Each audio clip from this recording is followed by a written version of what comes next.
पत्रकार म्हणून ते माहिती घ्यायचा प्रयत्न करा किंवा एक दिवस तुम्हाला भाजपच्या गोटातूनच समजेल. असं वृत्तपत्रामध्ये मी वाचलं. उद्या हे दोन्ही प्रमुख आमचे सहकारी नाशिकमध्ये उद्या पोहोचतात आणि माननीय उद्धव साहेब सुद्धा येत आहेत. तिथेच ते कंप्लेंट करणार आहेत चंद्रकांत खैरे. नाही, मला माहित नाही. काल माझं चंद्रकांत खैरेंशी चर्चा झाली.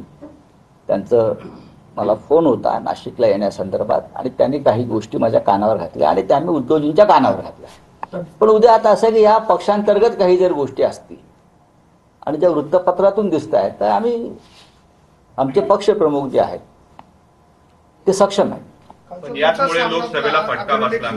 कालचा सामना त्याच्यावर चंद्रशेखर बावनकुळेंनी टीका केली तुमच्यावरती की संजय राऊतांचं किंवा सामन्यातलं सध्याचं जे लिखाण आहे ते उद्धव ठाकरेंना राजकीय दृष्ट्या संपवण्याचा डाव आहे का? आजचा पण त्या अग्रलेख वाचायला पाहिजे.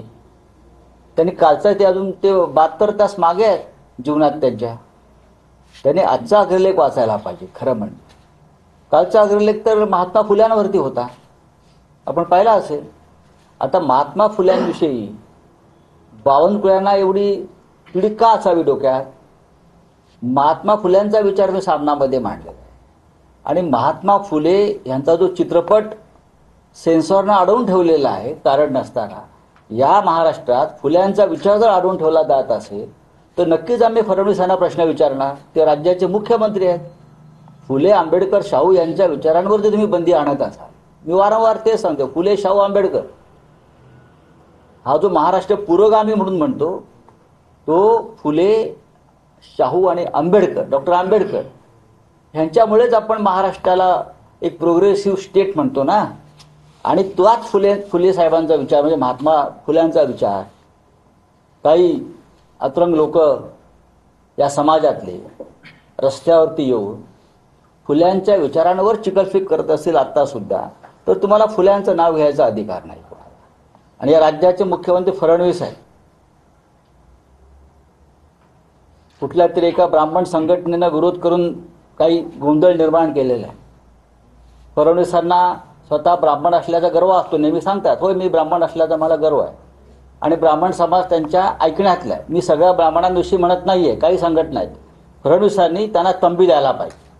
इतर समाजाला देतात ना, तंबी द्यायला पाहिजे. फुलांचा विचार कुठे अडवताय? तुमचं जर काय म्हणणं असेल तुम्ही वेगळा सिनेमा काढा, आम्ही त्याला विरोध करणार नाही.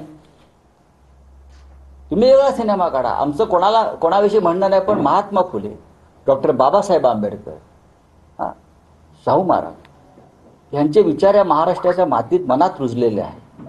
देशामध्ये म्हणून आम्हाला सन्मान आणि मान आहे, प्रतिष्ठा अजूनही. ती मोदींच्या विचारामुळे नाही किंवा संघाच्या विचारामुळे नाही, ती फुले शाहू आंबेडकरांच्या विचारामुळे हा महाराष्ट्र मोठा झालेला.